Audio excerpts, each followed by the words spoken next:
Do you know who this lady reminds me of? This lady.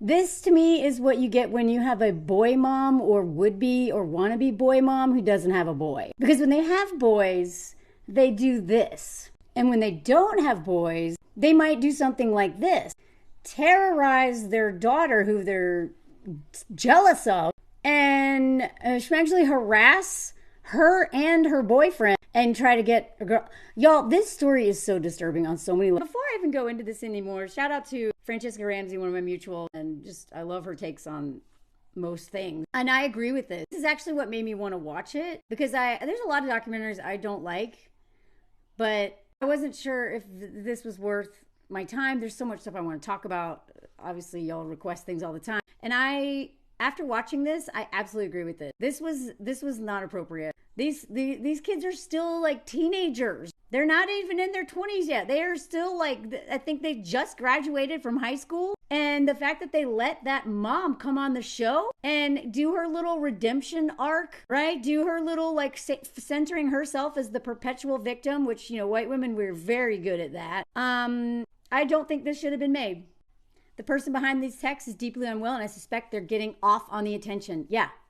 It also feels super exploitative considering how recent it was, and the victims are still very young. I can't imagine this attention had been good for them, just disturbing all around. I agree. And the reason why I'm talking about it now is because it's all over. Like, it's all over, right? And so I've been seeing people saying that the daughter was lying. I've been seeing, like, some of the takes that I've been seeing I find so disturbing. And since the mom was a participant in this documentary and seems to have wanted to control the narrative, I want to push back against the narrative that she's pushing and show her, hopefully, like, help if you are sympathizing with her whatsoever or not seeing what I believe one of the biggest problems was, then I would like to do that because she got to just tell her whole story and cry. And I think if we're going to talk about it, we should talk about some of the bigger problems in it. I know this is a sweet baby. Yeah. If they're going to go on here and do all this, I want to call bullshit because look at her face. It reminds me so much of, like, you know what else it reminds me of, actually? In addition to those like crocodile tears videos that were trending a while ago with white women, it reminds me of this article. I went over this article like a year ago or less than, and I went over this interview to point out all the ways that James Franco did what most of these men who, had a Me Too situation, what these men do in general. Whenever they get busted for something, they turn it into a passive voice. They talk about how they learned from it, how it made them a better person, but they've become a passive voice immediately whenever they did anything wrong, as if they were possessed. And so if I have time, I'm going to show you just how similar the language was between this mom and these predators. But before I get into all that, I want to address, first of all, that I really think the root of this, there's a lot of stuff, and that's the thing. Francesca said, I think in another thread, there was like no mental health experts on here. Like, they didn't explain what was behind this. We just got to hear it from the mom's point of view, what she thought, and her conclusion was ridiculous. But just so how it all started was this teenage girl and her teenage boyfriend, were like childhood sweethearts kind of thing or whatever. And then they were getting harassed because somebody was like trying to convince them to break up. And I can go over more details of all that if y'all want. I may do a deeper dive part 2. But basically, like she says, I feel like in the messages, all they wanted us to do was break up. Like, these are some of the texts she was getting. His life would be better if you were dead. Like, when they finally broke up, like stuff like this. We won. And by the way, there were 1,000 pages of messages. These are this is the binder full of all the messages this woman was sending. She was sending 40 to 50 a day. Sometimes terrorizing her own daughter and her daughter's boyfriend. Again, so Lauren says that she felt like that whoever was messaging her, all they wanted her to do was break up with this boyfriend. That all these thousands of messages, 40 to 50 a day, were like really just being, like messages like this. I can't even show it because I'm afraid they're going to demonetize this, where he says he wants drugs and beers and not making out. You don't give up. He cheated on your ass for more. And as the mom's cousin was said, which I can tell more about her interview too. She was like, yeah, this mom was basically like just starving for attention all the time. She's like, whatever. This is 14. Can you imagine a mother sending texts like this to 14-year-olds, her daughter and her daughter's boyfriend, saying stuff like this? Like all this stuff, jump off a bridge, blah, blah, blah. This one, I'm just giving you a taste, y'all. No one ever wanted your ass, no tits, no dude ever touching that. You nasty. And then the daughter be like, you win. I give up, so please stop or tell me what I have to do. This one.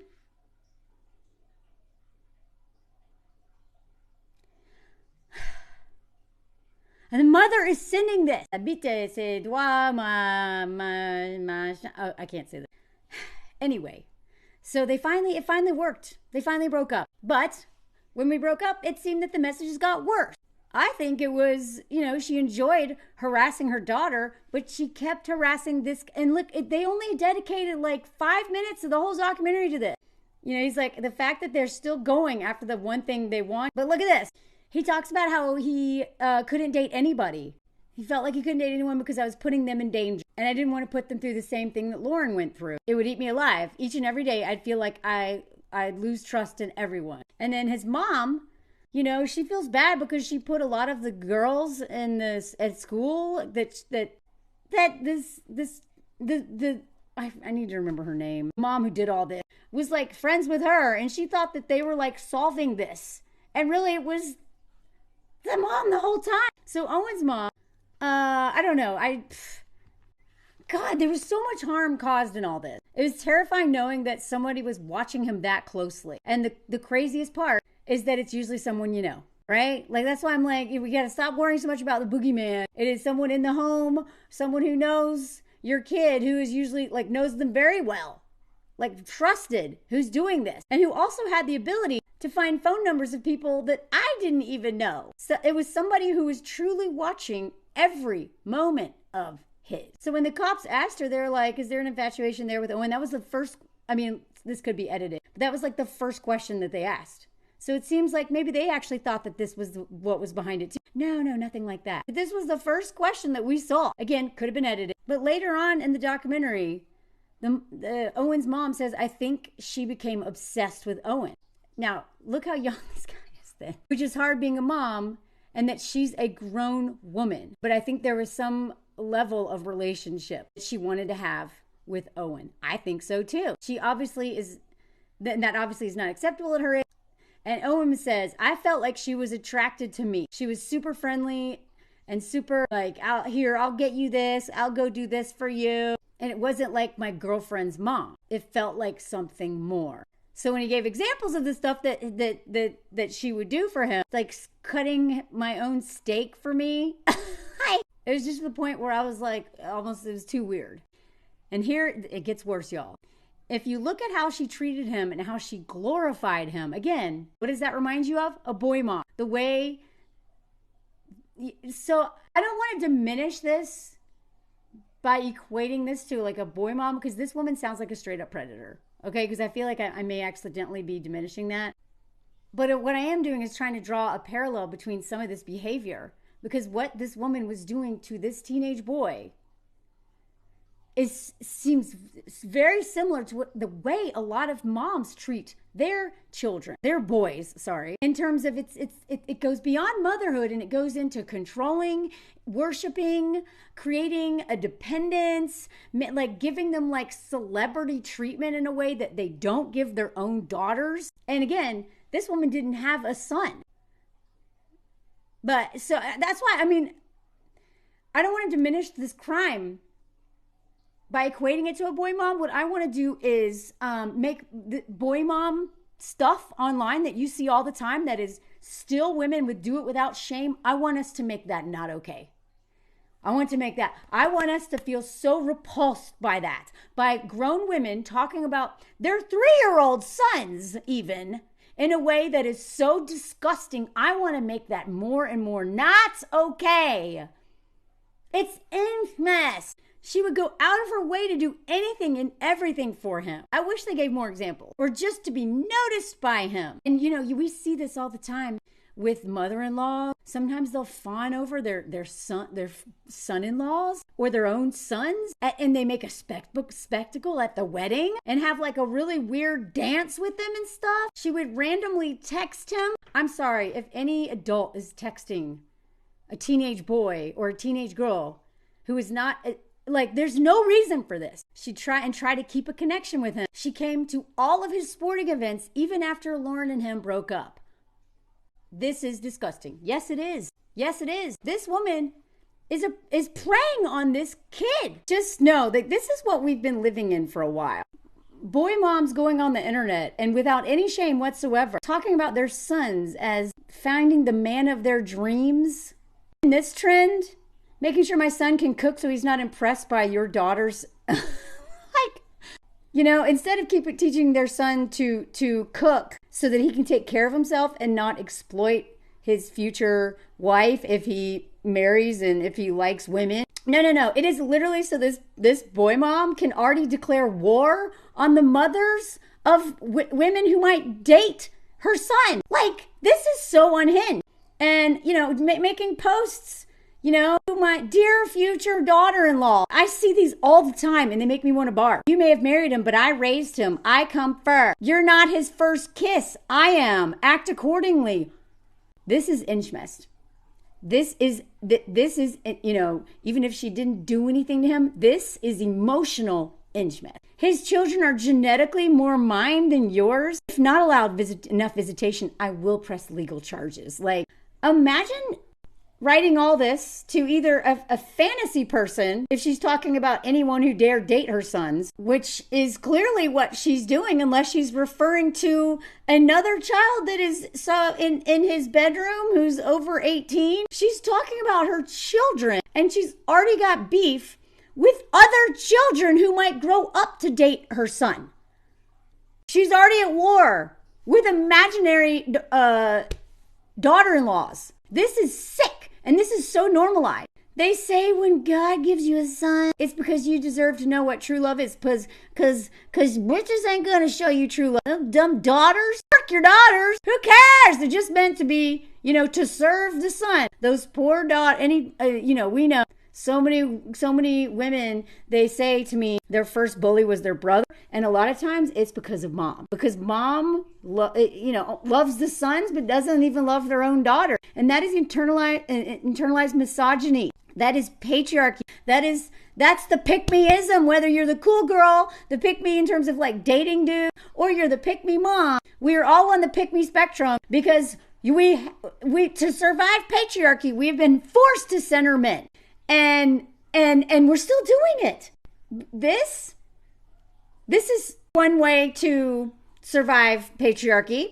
Be as violent as your oppressor. Just do it differently. The details are different. This one right here. When you're so in love with being a boy mom and suddenly realize it means you'll be some girl's mother-in-law one day. This reminds me of the same energy of on TikTok like a couple years ago when all the white women were doing videos being like, or whatever. Like that violence in us, the proximity to white men that we get through a husband, through our fathers, through brothers, or through sons. God, we will hurt so many people if we do not stop doing whatever for proximity to power, including terrorizing your future daughter-in-law and harming your son. This is so abusive to your own sons. That's why I'm telling you, like, people, just yesterday somebody was like, well, you know, you're clearly a pick-me because you're married. I'm like, oh cool, okay. I can't wait to see what, if you don't date men but you have a son, I can't wait to see how the pick-me-ism comes out in you. If your dad gets sick, can't wait to see how that pick-me-ism comes out in you. We can't just not deal with men. So if we don't all deal with this inner pick-me, it's going to come out somewhere. And just not dating them or going no contact with your dad, your brother, whatever, it's going to come out. And even if it doesn't, that hierarchy that comes into it is going to come out in some other way. So it's like, we'll never be free if we don't get the hierarchical pick-me mindset out. Like, it's endless. This was like a 2-second Google search. And apparently this was a trend. It was all over. All of these moms shamelessly threatening tiny little girls who will be future wives of their son. Don't want to share the love.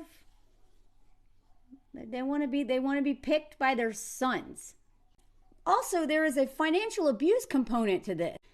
Y'all know I talk about financial abuse a lot in the hobosexual. And in this case, based on the information that I have in my own assessment, this woman was a predator. She's preying on this teenage boy. She's preying on her own daughter. She's terrorizing her own daughter. She's abusing her own daughter. And she's financially abusing the entire family and just living a double life, lying about everything, lying about having a job. Let me know if you want me to go into more of these, because there's so much to this case that I talk about regularly in my videos. And in this case, it is a woman doing all this. And all these other girls, all these girls went through hell because she just kept pitting everyone against each other. And all these, there was so much bullying going on. The parents are all everyone, but the biggest victims, I believe, are Owen and her daughter, right? They're the two original victims. Her husband is a major victim. And then the families of all these people implicated and accused, the entire community, the whole school. And then she gets so much airtime to be I didn't deal with my trauma. Oh, cool. You abused and terrorized this many people, betrayed so many people, harmed so many people, stalked relentlessly. But okay, you had trauma when you were 17. You were raped when you were 17. And so now we're supposed to feel bad about that. Which again, what woman doesn't have trauma? We're not out here doing this. And they're calling it Munchausen's case or whatever. Again, I do believe this woman is deeply, deeply unwell. She is sick. Maybe it's a cyber Munchausen's case, but I honestly, I think she was preying on that teenage boy. I think that's a big part of it. I don't know if that's the root of it. I don't know if this was also part of it or this was major of it, but I feel like white people, especially white men now, in this case, the way the cops treated that white mom, that would never happen. The black mom, indigenous mom, any mom of color, right, would never be handled with kid gloves and this presumed innocence, but your mom was dealing with some difficulties, financial difficulties, but she did that. The way the cop was almost excusing, and I know that they were trying to doing a lot of trying to get this woman to admit stuff and whatever, but just the way that even some of the cops are talking about the mom, it was you are diminishing, not why, I know why, you are diminishing how much harm this woman has caused. Sure, we can call it a mental illness like this or whatever, I don't know, what do you call this, a mental illness? I also think social conditioning, patriarchal conditioning, whiteness, and then her own whatever trauma she had, all that is playing into this. It's not just this. And if they brought in some experts instead of just talking to the children themselves, who are still literally, some of them, I don't even know if they're all 18 yet, instead of just talking to them, talking to her for a majority of this whole hour and a half, it's her talking for probably a third of it. I would love to see the statistics of the airtime. And then it's cops and other parents, no experts. And then also because of the way the experts were not in there explaining this, it also makes the daughter look crazy. As somebody who has experienced incest, and anybody who's grown up in an abusive family, especially if it's parents, the way that the survival brain will justify horrific things because it needs to. You need your parents or whoever your caretaker is, your primary caretakers, you need them to feed you. You need them to house you. You need to stay alive. And so your kid brain or teenage brain will oftentimes completely justify all the most horrific stuff because A, you love these people who brought you into, you love your parents. It's so hard to not love your parents, even when you're mad at them as a kid, even when they do the worst stuff. We act almost like dogs. Have you seen a dog that's being abused by their owner and they still are loyal? Kids, kids just like they depend on this person, so they will justify anything. If they brought in an expert, but now people think that their daughter was in on it because she's so forgiving of her mom right now. And it's like, God, they are ignoring some of the most important parts of this story that explain this story, that hold this woman accountable more, like that really about the real trauma she's causing, and also stop like blaming the daughter or making her at least look crazy by association, by her wanting a relationship with her mom. You know how many girls who've been abused by their fathers have a really hard time not like reckoning with that abuse? They will serve those men to the day they die. They will take care of those men until they're in their grave, because there's a part of them that just wants dad to love them no matter what he's done. Same thing with moms, maybe even more so with moms sometimes, but they just missed all that. Talking kids, parents, and cops.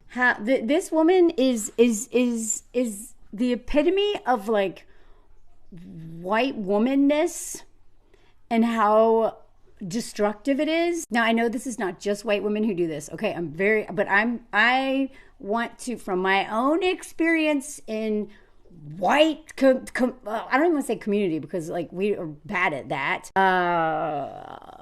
In a healthy way, we have to learn that. But there's so many elements of this stuff that I talk about, that a lot of my mutuals talk about, that can be seen in this story. And I'm going to try to hit on a bunch of those, and I may make a part 2 if I don't have time for all the things I want to say. But right now, I really want to focus on how this, to me, is not a crime of stalking. I mean, that's a big part of it.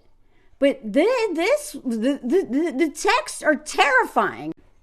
This woman, like, sorry, spoiler alert, I know, I'm going to ruin this for you. This was ruined for me, but it actually made me watch this documentary with a whole, like watching this woman talk about the whole thing as if she wasn't the cause of it. But anyway, one of the things that I don't think that was touched on enough is the fact that this woman was like, she's actually harassing a teenage boy and her own daughter.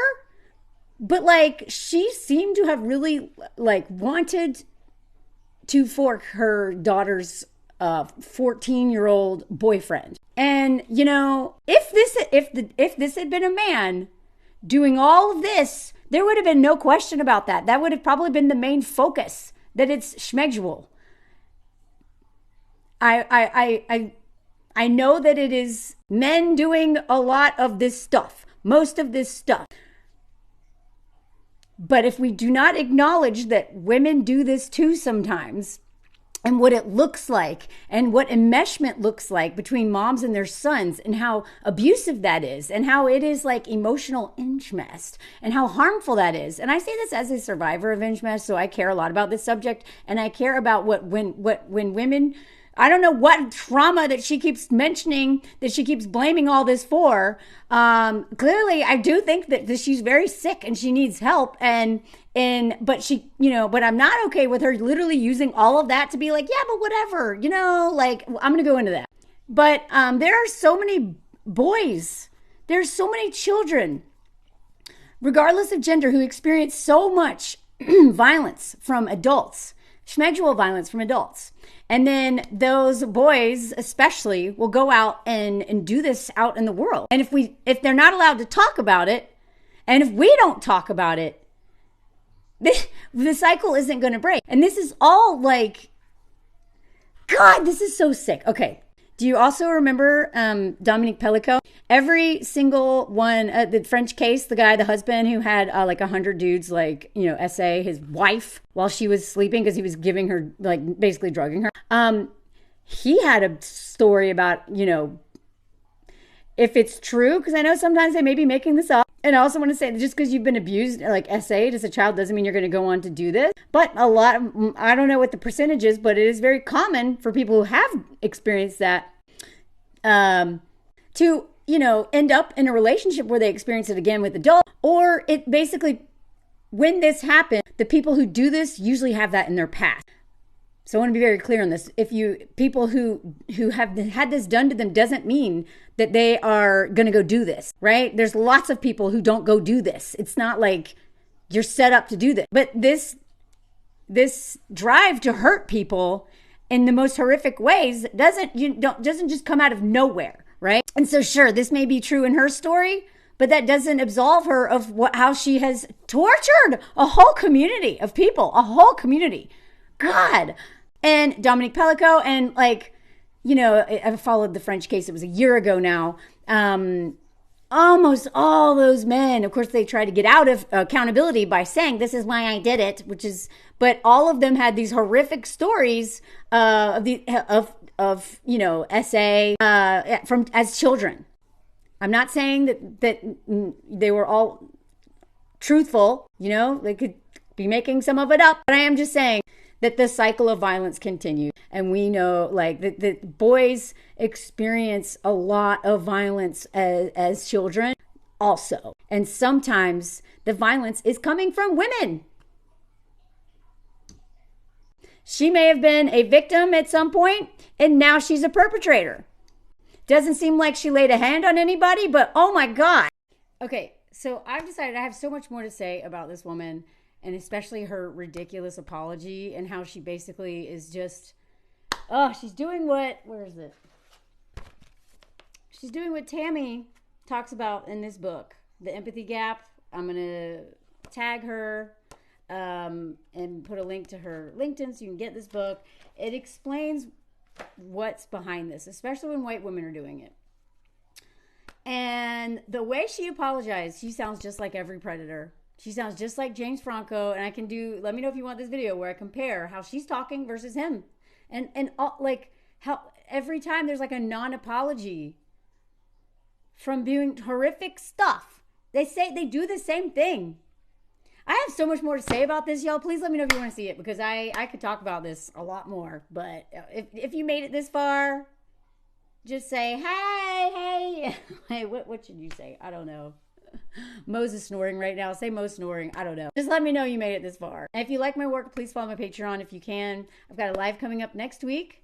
And we're going to talk about creativity, you know, how to turn stories into art. We're going to talk about decentering men and being child free and all kinds of stuff. So join us over there. And I do personal stories that I talk about my life here, more of my relationship. I don't like to talk about that stuff online anymore because I'm so tired of hearing the comments of people projecting onto me or my husband or my family here, whatever. So go to Patreon if you want to see more personal travel content, all kinds of stuff. Thank you, Patreon people. You are why I'm able to keep going, and not just financially, but also just the love that you give over there. And thank y'all for the love you've given these comments. And when you like, comment, share, hit notifications, you sub, all that stuff. It's an attention economy, right? So that's how we make money. And the more you comment and engage, the more chance it'll get in the algorithm and I might actually get paid. So anyway, let me know if you heard the comment song. Sleep at Mo's comment song, gently running around in his dreams. Mo's comment song. This is where I sing about random stuff like Moses' toes in a comment song. Look at this sweet baby, what a hard life. We've been dealing with a mouse in our house, so we're all a little stressed. Well, he's not, actually. This is more like me. Look at him sleeping. You can't hear it, but he's going, he's so cute. Oh my God, Mose. Look at him jumping around, Mose. Sleeping Mose, sleeping Mose. Sleeping Mose. I know it's probably kind of boring, but that's why it's time to type a comment, because Sleeping Mose is cute. But it's ending now. Comment songs ending now. Comment songs ending now. Join my Patreon if you can. Bye.